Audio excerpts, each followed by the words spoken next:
Hello and welcome to Series 4 of Autism in Conversation with Auticon, a podcast from Auticon, a global IT consultancy whose consultants are all autistic. We're here with this podcast to help raise greater understanding and appreciation of autism through fascinating conversation with fantastic guests. Hosted by me, Carrie Grant MBE. Each episode will feature inspirational guests from all walks of life who each share a passion for making the world more inclusive. We'll be talking about the many benefits of hiring neurodivergent talent, through to some of the more common challenges faced by autistic adults navigating the workplace, plus so much more. All of my 4 children are neurodivergent, so this is a subject very close to my heart. And I'm really looking forward to facilitating some great conversations about autism and hopefully learning some new things along the way. I hope you enjoy it. Hello and welcome to the latest episode of Autism in Conversation with Auticon. Now, anyone with some connection to autism is very likely to have heard the saying, if you've met one autistic person, you've met one autistic person. So in this episode, we'll be talking about this in more detail and hearing about people's lived experiences of autism, which will of course vary, I'm sure. We'll also discuss why it's important to be aware of the many different ways that autism can present, plus how we can better support autistic people in the workplace. On today's episode, I'm joined by Charlotte Bergslien, content creator, writer and speaker known as the Spectrum Girl. Steve Hill, Commercial Director at Auticon, Ben Pearson, entrepreneur, founder of Big Clothing for You and Dragon's Den Success Story, and Cheyney Ray, also known as Cray, singer-songwriter, DJ, gamer and social media influencer. Thank you so much for joining us today on the podcast. So it can be very tempting to do a bit of an eye roll when it comes to the saying, if you've met one autistic person, you've met one autistic person. But it is true. To a certain extent, it's definitely true. Now, 2 of my children, well, at least 2 of them are autistic, even receiving their diagnosis on the same day. Yet the ways in which their autism presents is just completely different, very, very different, and worlds apart from each other. It's really important to talk about this, as there are so many misconceptions about autism, and we need to share as many autistic stories as possible to help raise awareness of the scale, diversity and complexity of the condition. So first question, I guess, to each of you, let's start with Charlotte, is can you tell us how old you were when you were first diagnosed and how does your autism present? Yes, I was 38 years old when I was first diagnosed, and my autism presents in obviously the sensory sensitivities, difficulties way, first and foremost, but other things as well, like sleep issues, attention issues, because of all of the sensory impressions that affects my attention. And I have ADHD as well, so it doesn't help. If I hear a sound, then my attention is destroyed. And or if I have a smell that comes, a whiff, then I start to wonder what the heck it is. And yeah, it's like, so attention is a big one because I'm so sensitive. And that I'm very inquisitive. I ask questions. That's how it presents. It's a very, very, very distinctive part of me. I can ask so many questions that people get. But I don't like to make assumptions. So I'd rather be sure of something. And I prefer others to ask me questions as well. And analytical of my surroundings and being very skeptical. That's how I present, I guess. And also, Charlotte, does your ADHD and your autism work together really smoothly and nicely, or are there clashes with those 2 areas? There's definitely clashes there because the autistic side of me is very rigid compared to the ADHD side of me, which is a lot more impulsive. So it can be like, for example, me being here in Bangkok now, it just, that was my ADHD acting. I just sat in my sofa freezing and from the next 5 minutes thinking like, what am I doing here? I just had booked a ticket to Bangkok when I actually didn't have money for it. I just used my credit card and I think I'll fix that later, I'll fix it later. That's the ADHD. And then my autistic side is obviously likes to plan everything thoroughly, So I can end up having some extreme inner anxiety afterwards because I don't really handle very well to not plan things. So it's extremely paradoxical. I have 3 children who have ADHD, and one of them is also autistic. And the way that I always describe it with that particular child is that their ADHD brain keeps writing checks that their autistic brain can't cash. So it's like, you know, the ADHD brain wants to leap off and do stuff, and the autistic brain is going, what the hell are you doing? Yes. It's like those 2 things together at the same time. Yeah. Totally. Now, how about for you, Ben? When were you diagnosed, and what are your experiences? I was diagnosed at 10 after many years. My mum was a mainstream school teacher, and I just constantly getting obsessed with anything. If I start thinking about something, I start overthinking it, and my attention to detail is just off the scale.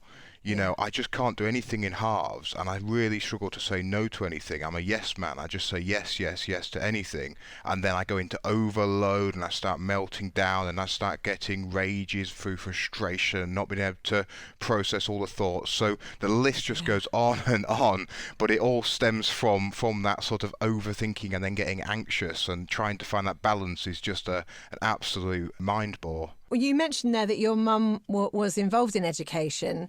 Was she the one that noticed what was going on for you? Yes, even from like the midwife, from the very, very early start of my life, my mum and my mum's mum have been school teachers combined for nearly 70 years. And they just couldn't understand me, because a mainstream school isn't catered towards, and why would it be, you know, understanding and making reasonable adjustments. So people didn't understand me, so they couldn't make the reasonable adjustments. Therefore, they just saw a human that was functioning very different. Yes, yeah, absolutely. And I guess that difference is not always picked up. We'd like to think it is more now, but sadly, even now, even with all of these guys like you guys being out there, getting yourselves out there and talking about autism, it still feels like we have a long way to go. And what about for you, Cray? When were you diagnosed, and how does your autism present? When I was a child, I got diagnosed I was born in America, but I moved to Canada when I was 3. And I got diagnosed when I was 10 with ADHD, sensory processing disorder, central auditory processing disorder, visual processing disorder, dyslexia, dysgraphia, dyscalculia, and anxiety disorder. So I got all that. Yeah, that's a lot of disorders when I was a kid. And they told my mom in the early 2000s that women don't really have autism. So when she presented that, they were like, honestly, like, let's just get her on some ADHD meds. Let's just get her functioning in the school setting. Like, usually it's men. We wouldn't really even need to waste our time with that, even though all these diagnoses are now kind of realizing that a lot of autistic people have these. Yes, so it wasn't shocking. Yeah, it wasn't shocking. So when I got to be an adult when I was 28 last year, I just felt pretty just confused with my diagnosis. I was like reading all my IEP paperwork when I was a kid, and I was feeling kind of like maybe I wanted to change my meds. I have anxiety disorder, so ADHD stimulants were really wearing me down as an adult. I've been on them since I was 10, you know, so I was just like, it's time to maybe do something. So I called my mom and I said, what can I do to maybe further look into what's going on, maybe just get a checkup, see what's going on, see if anything got worse, see if I can maybe change my meds. And she was like, sure. So she got me a neuropsych in Arizona, and I did all these tests, and she was like, by the way, congrats, you're autistic. And I was like, oh, okay. And then I just added it to the list, and then that was it. Wow. And if you describe yourself, what do you see as your sort of autistic traits? Or I feel like my partner is the best person to tell you, because I don't even know, you know, like he knows way more than I do, but I think I have a lot of repetitious behaviors during my performing. When I DJ specifically, the more uncomfortable I am, the worse it is. When I drive, I have certain hand things I have to do, same with my daily life. I have, obviously, like what Ben was saying, attention to detail. Like, I'm very much, every detail matters more than the big picture to me. Like, every little thing is, I'm hyper-focused, hyper-obsessed. I feel like I can only talk about certain topics, you know. I get told I'm blunt a lot, rude, I don't mean to be. I miss sometimes social cues, social settings. I'm a little slow, especially in group conversations or group settings. I don't really know what's going on. I have to always, like, ask my boyfriend, like, what are we even really talking about?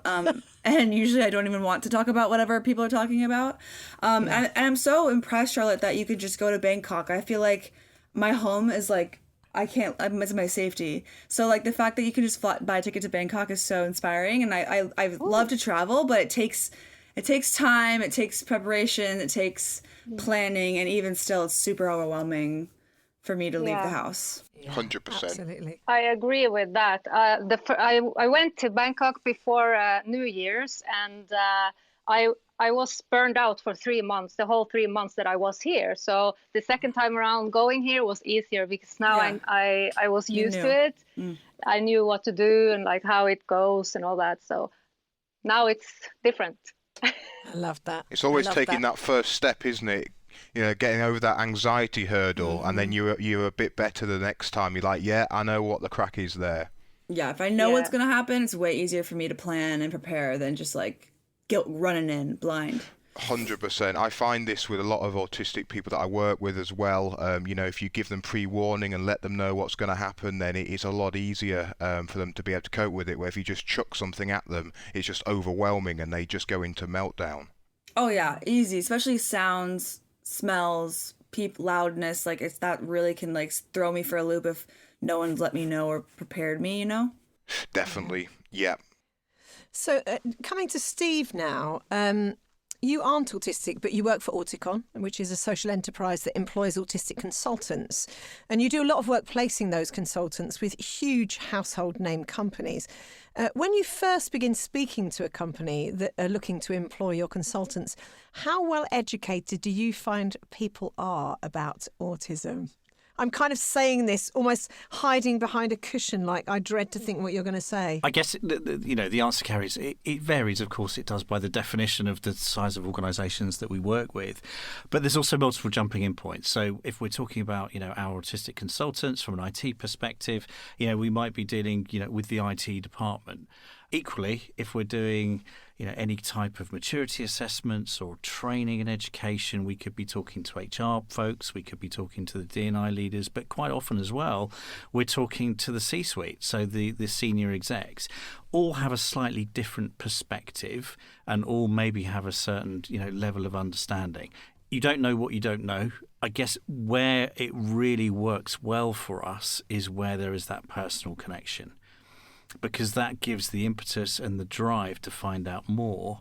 Yeah. But I think we take the position, not necessarily that people are at different stages of understanding, but it's such a vast subject, and we're all learning, and it's constantly evolving.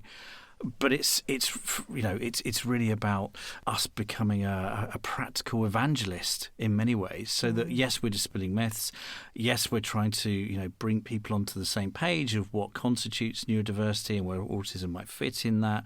But actually, this is about a celebration. This is about just flipping it and making it inspiring, motivating, and actually giving any one of those different groups within an organisation a reason to say our organisation can be better because of this, which is a very unique perspective to be able to deliver. So those leaders that you might be speaking to, do they sometimes come with this idea that, I've got my friend's son is autistic, so I know what that looks like. So yeah, I've got that sewn up, mate. You don't need to tell me. I think if there is a personal connection, they absolutely know they haven't got it sewn up. And it is that emotional connection where they may have witnessed some of the challenges, whether it be through the education process, but actually if they've witnessed it from the transition from education to the workplace, then those are our true sponsors within the organisation. Even if they don't necessarily have anything day-to-day to do with our organisation and what we're doing on the ground, they're the ones actually helping to drive change. Those are the allies. Right. And how does it work then, Steve, if people are thinking about the recruitment process and we're saying, we would love you to hire more autistic people. And then they say, OK, what are autistic people like then? And then we say, well, if you've met one autistic person, you've met one autistic person. Doesn't that make it really difficult to explain? It's all about context, and, there's a couple of ways to sort of look at that. The first one is actually putting into perspective the interview process when you talk about recruitment, which is frankly bonkers, which is great when you're sat in a room full of HR people and you get the raised eyebrows when you're actually, treading ever so gently around the fact that what they do is pretty broken and outdated. Yes, it is. But it's about it. It is about reform. It is about change. But it's also it's about looking at the internal culture, because there's no point looking at outwards if you haven't got your house in order to start with. So it's really about creating that internal culture of acceptance, disclosure, but also giving people the tools to be able to support those individuals. And that's really our starting point. I love that. I really do. Now, you've all absolutely fascinating and varied careers. Looking at your bios are amazing. You've done so many things, all of you. And I'm keen to shed a light on these because they're all quite different. And the reason we need to do this is because the employment levels for autistic people are absolutely rubbish. Only 1 in 5 autistic people in the UK has a job. And that's just not good enough as far as we're concerned. So what we do want to look at is some of those areas of your life that you think, actually, it's because I'm autistic that I've got this. It's because I'm autistic that this is working for me and I'm good at the job that I do. So, Ben, I'll come to you first. You were renovating a house when you came to be inspired to start your business. Can you tell people what you do and how it all started? Yeah, absolutely. So I'm relentless. And once I've got something in my mind, I'm like a dog with a bone. I will not let go. And where there's a problem, I always try and solve it. I used to buy and sell properties, and I was doing up a house, and my anxiety caused me to put on a lot of weight, and I became nearly 30 stone. And I couldn't actually find anything to fit. And I was always in like shorts and t-shirts, and I'm like, this is just not great. I'm taking my top off and I'm just covered in paint. I really need some overalls. But I couldn't find anywhere to get any overalls that were like 8, 10XL. So I thought, right, I'm going to do something about this. So I looked at however many people, other people were like me, and there was a load out there, and I just couldn't find anybody that could find anything that's suitable for them. So what I did is I found a solution, which was to create garments that you find on a high street in plus sizes, and it went down an absolute treat. And then, of course, people may think, hang on, that story sounds familiar. Isn't that the guy that was on the Dragon's Den programme, which is a BBC One show here in the UK that invites entrepreneurs to pitch their business ideas to investors? And they're known for being pretty unforgiving when it comes to giving their feedback on people's pitches. But they absolutely loved you, didn't they? Tell us what happened. They did. Yeah, they did indeed. And one of the things that I've always been out for is to prove the naysayers wrong. So my brand is actually called Up There, and it's up there to the naysayers. So everyone that told me that I couldn't do something because I had autism, ADHD, I was on a lot of controlled meds and that kind of thing, I thought, no, up yours. I'll show you I can do it. So the same applied when I got headhunted by the BBC. Would you come on our show? You'd be great for, people who really sort of buy in and they'll resonate with a lot of people. I said, yeah, sure. Where do I sign up? So next thing I know, I'm sort of faced with 5 dragons scrutinising my numbers. Wow. And I just held my own because I know my stuff, and that's the thing that's great about autism, and that's one of the things why I think people that are autism have a very special gift in life. I think they're able to go far above and beyond other people, because like I get so obsessed, like I'll be looking myself in the mirror asking people to drill me time and time again, and I'll go over that script a million times until it's bang on. I just won't give up. So that's why I think it came across really well, because I'm genuine. I'm just who I am. I'm not sort of trying to put on any sort of act. I'm just who I am. I'm the autistic guy that is going to prove those people wrong. I love that. I absolutely love that. And for you, Cray, your career covers lots of different areas, from being a singer-songwriter and DJ through to gaming. And I understand some people have advised you against taking the direction that you took, but you did it your way and have been a huge success. Tell us about how you've made your career work for you. I just think that people are so used to the path. People are so used to doing what works and following the same path that every other musician followed. And for me, like I get burnt out really easily. So if I do something for a job and I do it for a long time, I will go kind of crazy. That's when I same with a kid. Same as a kid, I never stuck with anything because I didn't really like competition. I didn't really like group activities. So I always wanted to kind of just be alone. So in this path I had, people always told me along the way, managers, etc., like, you're not doing this the right way. This is not the right way. If you're a musician, you follow the path, you know, you make music, you do all those things. But I said, I just don't want to do that path. I'm not really a musician. I didn't really have these goals in my head. I kind of just wanted to be happy and be able to pay my rent. And so when I got into music, I realized that there's no money in music at all. You have to pay money to make money. And I realized that wasn't going to be a thing, especially in Los Angeles. I had no idea what to do. So I applied actually to Target and stuff, and obviously did not get any of those jobs. So I was like, what am I going to do? And my friend, who was a Twitch streamer at the time, was like, you love gaming. And he's like, you're really funny and you're unique, and I think that you should do it. So I was like, I love gaming. Why not turn the camera on? So I started Twitch streaming, which paid for my music career.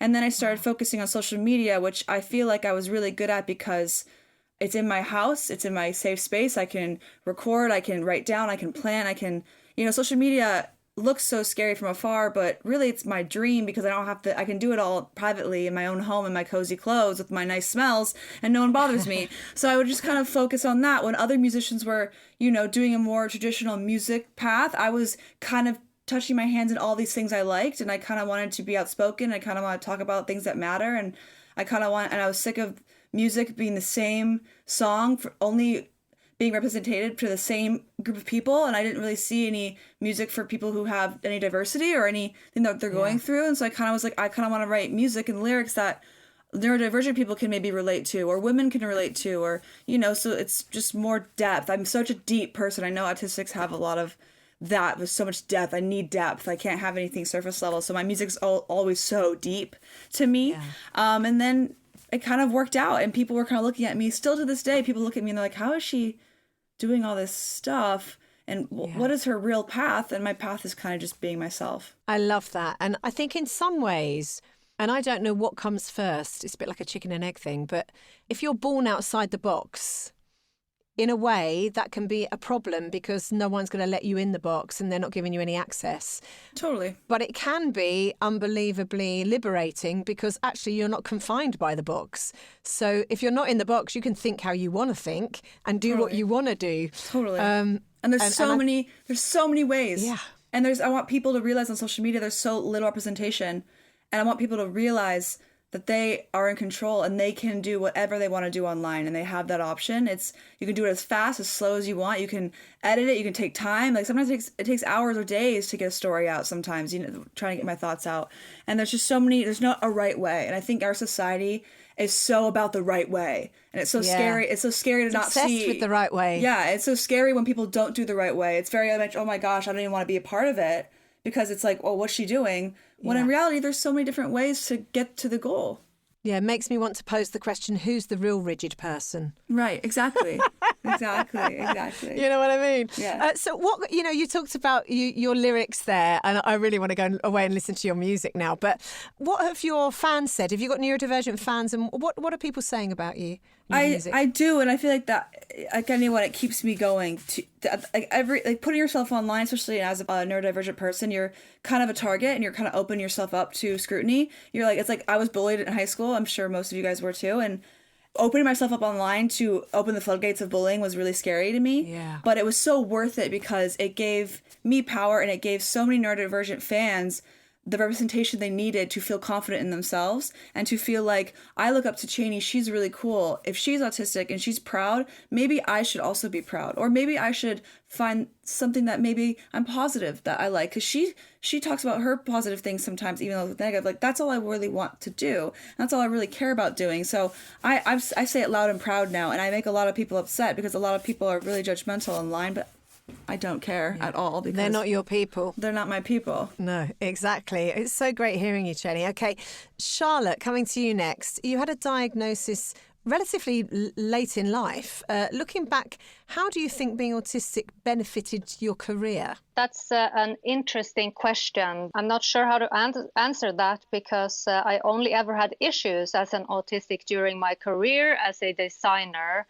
That's because I was never allowed to use my strengths as an autistic person to benefit from it in my work as a designer.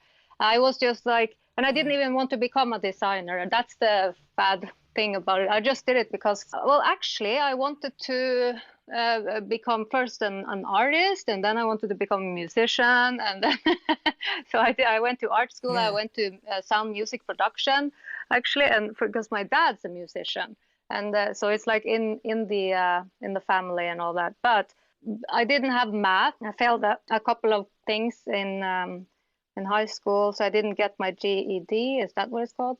So I could not go to university without that. And then I had to go privately, like vocational school. And that cost so much money. So in order for me to get any education at all, so the government or like kind of job center of Norway, they kind of, because I was like a dropout of society, I guess, already like my whole life. But I tried and I tried and I tried. But I never got anywhere. So when they told me, yes, we can send you to private school, like get your degree and help you pay for that partially, but you have to go study whatever we say you want to do, which is like sick.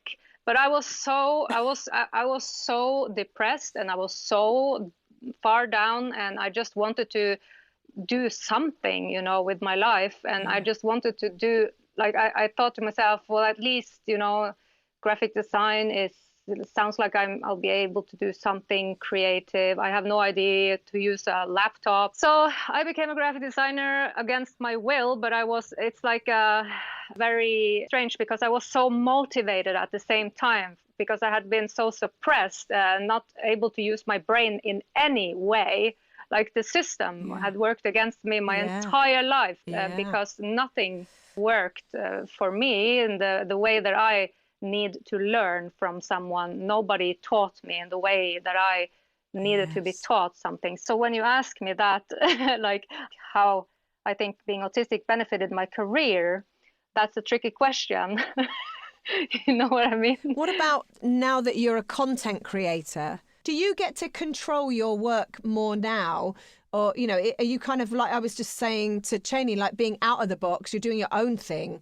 Does that work better for you? Well, yeah, because I can be myself, and I can be as difficult as I want or creative as I want. I can do whatever. But you help a lot of people with your Instagram. I mean, it helps me. Yeah, I was gonna say, Thank you very much. I found your page and I love it.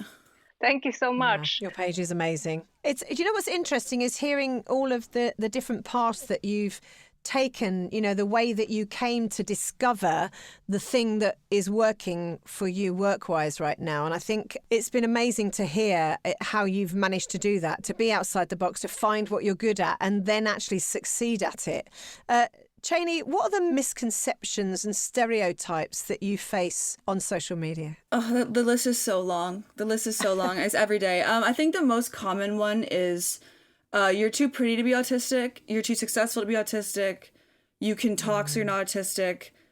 Someone I know is autistic, and they can't do what you do, so you're not autistic. Yeah. You want attention, which is obviously the opposite of what all autistic people want is attention. We don't want, it's the opposite, you know? So it's just, I feel like there's so much judgment online. And I feel like a lot of people expect me to hate myself. It's like almost like people want me to say, I'm autistic and I can't do anything and it's awful. Like, people almost are mad that I'm almost excited to talk about it or like I've done well, and like they see just my page and they think that, and it's easy to think this, that's why I always say it. It's easy to look online at someone's page and see how incredible everything is. There's still their photos, their stories, these are videos that are created. These are things that I take time to put into. It's not like I'm just like, you miss the 9 to 5 of my life. You miss the struggle. You miss every single day is a struggle for me, as well as everyone who's autistic. It's really hard, but you don't see a lot of that on social media. That's why I try to always post about it. But at the end of the day, you're only seeing 2% of my life. You know, so to throw judgment on people, to assume that you're not autistic because of this, and this, and this, it's such a spectrum. And I wish people more open-minded to understand that the things that I'm really good at, which is I'm really good at being social, I'm really good at expressing myself, another autistic person might not be good at, but they might be better at something that I might be worse at. There's no recipe, there's no pamphlet of here, if you do this, you're autistic. And I feel like so many people expect something from society or from the media or what they've seen online or what they've seen in movies, and they expect that every autistic person that fits the mold and that's all that there can be, when there's so Yeah. much more. There's so much more. Yeah, I agree with you, and I particularly that you're too successful to be autistic. I mean, we need to change that one, don't we? If we're going to try to ensure that our autistic cohort is successful, then we have to start embracing that is a very exciting thing to be heading towards for many people. Let's go over to Charlotte. I've got here that you've had misunderstandings sometimes in the office jobs that you were in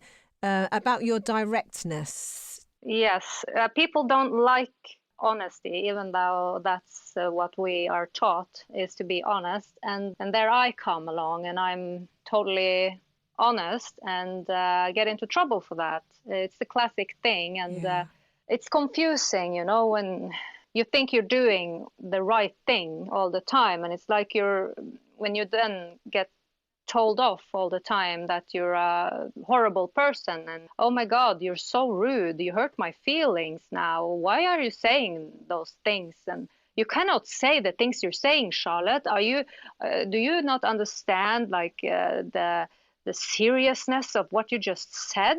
And to me it's like I'm in a twilight zone, because I know perfectly well that the things that I said are just facts. So it's like very hard to be in an office job trying to do the right thing and struggling with social skills and trying to understand that doing the right thing is not appropriate. It's just so topsy-turvy. Everything is just like upside down and reversed. Yeah, because you're being gaslit, basically, aren't you?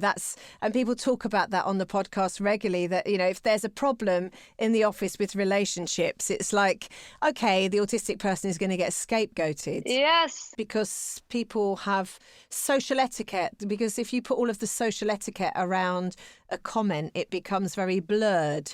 Whereas perhaps for some autistic people, that kind of frank way of speaking is an easier way. And the more direct way of speaking, it's just makes life a bit simpler, because you say what you mean and you mean what you say. Yes, but also it doesn't mean that I tell someone you cannot do that because you are ugly. No, it's not like that. It's just that I'm. For example, if I have a design proposition and I have some reasons for why my concept has a lot of potential compared to my colleagues, for example, then I would just state all the facts. Okay, let's go over. Thank you, Charlotte. Let's go to Ben. Talk me through your propensity to overwork. I overwork. Well, I don't call it overworking, really. I always think I underwork because I always want more. And I'm a bit like Chris Dawson, who owns the range. I just want more, and unless I'm dropping something, I'm not working enough.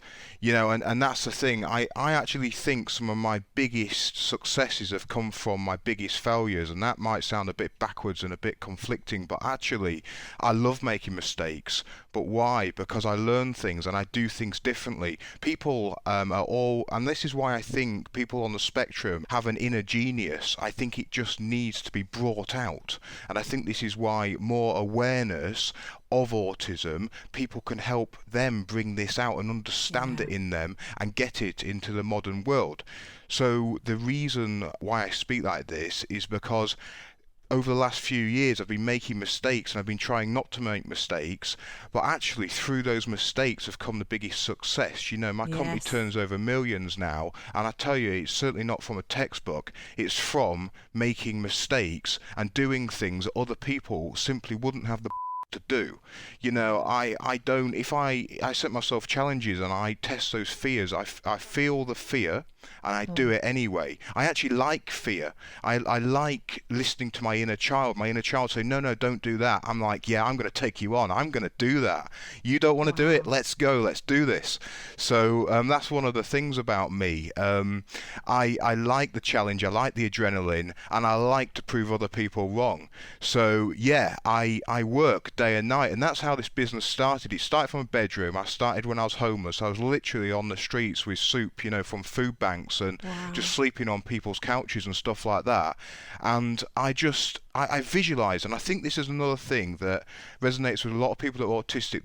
They have visualization, and that's one of the things you need in business, is you need to be able to visualize where you want to be. So I used to visualize whoever I wanted to be, whether I wanted to be Richard Branson or the Queen. You know, I would just have this in my mind, and it would. That's a nice combo. Yeah, too right.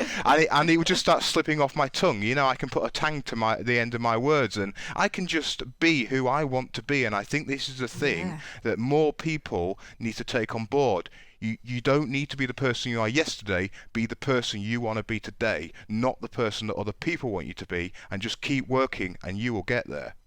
That's one of the things I do feel about many autistic, not all, but many autistic people I meet and hang with, is that there is this ability and agility to be who they want to be. Because I think in some ways a neurotypical brain says, right, this is set in stone for life now. This is who I am for life. And this is who I'm going to be. And then they don't go, because they've got the box, they're not allowed to go to the left or to the right. Whereas I think a neurodivergent mind actually is continually developing and continually reinventing. And that's one of the things I really love when I talk to many autistic creatives, is that it's not just about their work being reinvented, but also their personality, their character, the way they look. All of it is just continually on the move. The thing is, we autistic, we're going to take this planet to a different dimension. We are. What we need is these other people to make reasonable adjustments for us so we can thrive. I think actually, Ben, I think that I really hear what you're saying, but I think that to be given a place on the field is what people are asking for, that equality. And I think that for people that hold the privilege, equality can feel like oppression. 100%. So there is, there's that pushback, isn't there? Because hang on a minute, you're doing it differently and you're coming at it sideways and we're not used to that. And that can feel like, hang on, we've got to give some space to you. Like that means we might have to give up some of our space. Yeah, a lot of it's about mindset, and these people are just so rigid in their mindset. They don't have, they just get so wrapped up in the misconception and, don't have enough empathy for, people on the spectrum. Yeah, I think I agree. I think everyone needs to be a little more open-minded, and I feel like it's real, especially, I don't know, in other countries, but America specifically, I feel like if people don't experience it themselves, they don't understand or can't make room for it. So it's like, I don't know what being autistic is. I've never seen it, so I don't think that's a real thing. When it's like, I think every day I walk by, no matter if you want to identify as a cat, if you want to wear whatever you want to wear, if you want to do whatever you want to do, I am just here to experience. So I wish more people would just be accepting and let autistic neurodivergent people into the space without judgment. That's where I feel like neurodivergent people really thrive, is being able to be themselves and not be made fun of. That's what I think boxes us up, is when we get so knocked down and so bullied that we don't even want to try anymore. Yeah, I hear that. Steve, you've been listening to all of these. Wow. Steve is like wowed here. How do some of these issues resonate with you and the experiences that you have with... How on earth can I follow that, Carrie? I mean, these guys, I think, a couple of things really stood out for me. I mean, yes, these are things we hear every single day. Of course they are. But I think what really jumped out at me listening to that conversation was the common denominators of kind of grit and determination. And your point, Carrie, about actually being able to get on the field in the first place. I mean, the inspiration that just, came out of that conversation is just tremendous. Yeah. But actually, just going back to one of the points that Charlotte made about communication and directness, and you touched on it in terms of social etiquette as well, I think that's a good thing. No, it's a really good thing. In fact, I'm just going to reference you, actually, Ben, and for our international guests, Ben did an amazing job on Dragon's Den. I mean, this show is just legendary in the UK, brutal. Very similar to Shark Tank in the US, for example. But Ben, and I'm not reading from notes here, but what really stood out for me was when Deborah Meaden actually, called you out on your honesty, because she was saying that it's so refreshing to be able to ask someone a question, get an answer from, a position of knowledge, and actually trust what that person is saying. Yeah. I mean, if that's Deborah Meaden saying it, surely that is something that's, worth everyone in business listening to. Sorry, that was me going a bit of a rant as well, Carrie. Wow. Yeah. I need to watch this Dragon's Den. I'm the only one who hasn't seen it. No, it's really good. I think the thing I learned very much in the early days when I was homeless and I was getting people, I've had a lot of famous people, a lot of MPs and public figures support me, and it's because I'm just genuine. I am who I am, and I think that's the thing about autism. people need to be more accepting that we don't need to change who we are. We need to be proud of it and embrace that. And I Yes. will never let anyone stand in my way. And for that, you know, when they start scrutinizing my figures and stuff, I'm just like, yeah, you found an issue here. I'll tell you how it is, and they can invest in people like that because they know that if there's an issue, we'll be able to overcome it through being honest. Yeah, absolutely. I love that directness, that honesty.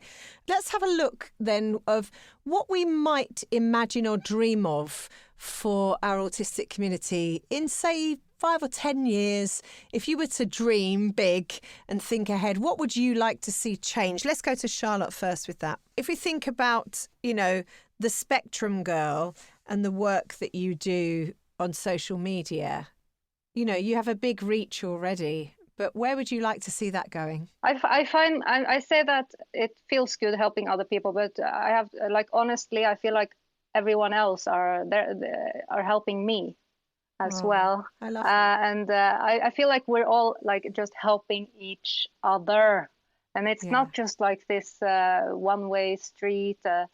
It's just I get a lot from it, and I think that in 10 years, with how fast I feel like things have progressed just since past 2 years with awareness and stuff like that. I think a lot can happen in 10 years when it comes to changing outlook and people's views. So I just want that to happen, like that more. I hear you. Less prejudice. Yeah, hear. What about you, Cheyney? What would you like to see? I'm specifically working on, I really want to make more resources for autistic adults. And I also I've been focusing on making a space at live concerts for neurodivergent people. As obviously I'm in the live space and I literally almost have a panic attack every single time I perform. That's why I don't do it very much anymore. Through the years of doing this, I've met so many neurodivergent people and so many autistic people from all ages of the spectrum, from nonverbal to really high functioning. And the main consensus is that shows are really overwhelming. Live music is really overwhelming. And I feel like specifically crowds, getting bumped around.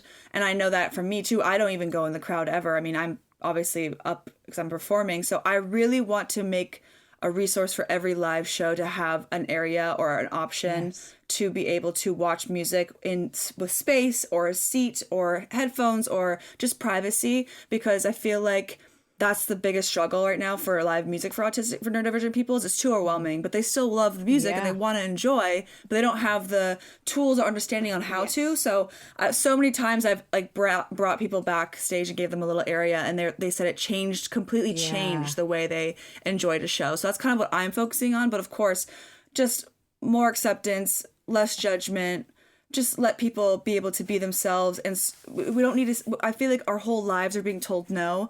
Everything I've did in high school was wrong. Everything I did in college was wrong. Everything I do is wrong. When I think at the end of the day, those words are really damaging. And I don't think there is a wrong way to live life. I don't think there's a wrong way for you to do your career. I think you should really just do exactly what you think and what you want to do. And I think there's room for that. And other people just need to be more accepting and have that empathy to be able to watch and let it go without having to bark down, you know? Yeah, and you are such a living example of having faced that down. You are wrong. You have faced that sentence down, like in such a big way. What about for you, Ben? What would you like to see? Well, first and foremost, I think the Malicious Communication Act, the online trolling, needs to be revamped. Yes. And I think that it's not just... Brutal. It's not just people that are on the spectrum, but that's the people that are getting a lot of stick because we're a little bit different. We shouldn't be hung, drawn and quartered for this, and that's essentially what these people are doing online, and they're putting us into a more precarious situation than we're already in, trying to live in this sort of community which is just not geared up for us. And there should be more reasonable adjustments. So what I want to see is more reasonable adjustments and online trolls getting prosecuted, because you can see it's getting bigger and bigger and bigger, and I honestly don't know what has to happen that's more catastrophic than what's already happened for the government to listen and take some sort of action to give consequences. If this happened in a face-to-face, in a it is real life online. But if it happened face-to-face, people would be getting handcuffs, people would be getting arrested. Why can they be a keyboard warrior and put someone's life at risk, someone's mental health in such a bad state and get away with it time and time again? This police, recently with the WhatsApp group, and the list is endless of all the mocking of people brutal. Like me. What gives them the right? When I was in care, the families used to give me so much shtick online, and I said, look, come to the care home. Fine, I'll have it out with you. They wouldn't. They prefer to destroy me psychologically, and that's what needs to stop. So that is my intention, is to push this forward. I was just saying, I feel like people who are hurting hurt other people. And I feel like, as someone, I know the Spectrum girl, you also have, Charlotte, you have followers as well, and it's brutal, Ben. Like what you're saying is so spot on. Like every single day, someone calls me retard online, or like every single day it's every single day. And like, it's when I can take it, I'm strong. I've went to therapy since I was 10.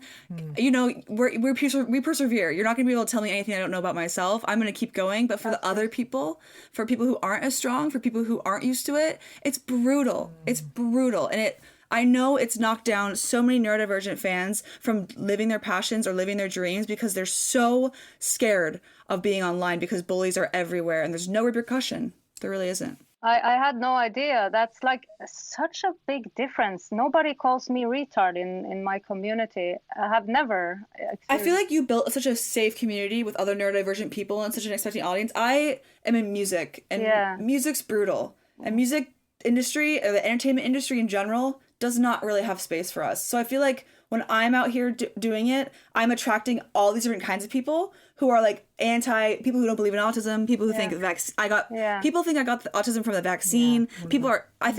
My page opened up just to have all types of people come. Now it's getting so much better. I've built more neurodivergent, such expecting fans, and also like people unfollow me when they know what I'm about. But it is just like, they are ready to attack. People are fickle. Yes. They really are. It's a real pleasure to listen to the ways that you have broken through despite the bullying and despite something that you said, Cheyney, about, you're wrong. That I think that will really resonate with me from this podcast. Just pushing back at that. All of you have had to push back. Steve, final words from you. I'm just thinking about the companies that you work with. Is there anything more they can be doing for our neurodivergent talent? Just sort of listening to what Ben and Cheyney were saying there. If I was to project myself forward 10 years and to answer your question, Carrie, I don't say this flippantly, I'd love to be, in a position of being redundant. And that's really what companies, need to really do is to listen and take positive steps in terms of shifting perceptions and changing attitudes. And it's not just companies, it's society in general, as we've just heard. So yeah. Thank you so much for being my guest today. Thanks to Charlotte, to Steve, to Ben and to Cheyney. Thank you. You've been great. It's an absolute pleasure. Pleasure. Thank you. You've been great as well. Thank you so much for listening. We really hope you enjoyed this episode of Autism in Conversation with Auticon.